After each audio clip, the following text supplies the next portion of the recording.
হচ্ছে আমাদের চিকেনের ঝোল,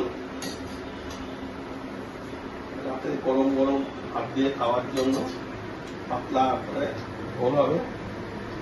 চিকেন, আলু, টমেটো কুচি, পিস, আলুটাকে একটু ভেজে নিয়েছি আগে, ভালো লাগে।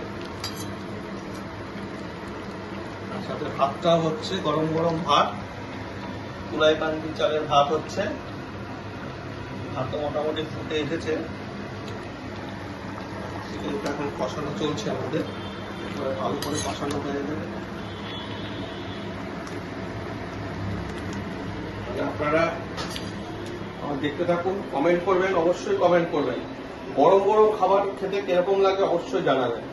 গরম গরম ভাতের সাথে গরম গরম মাছ হোক মাংস হোক, আমি কিন্তু আলাদা টেস্ট, আমার অন্তত ভালো লাগে। আপনারাও একটু জানাবেন আমি ঠিক বললাম কিনা। কসুরি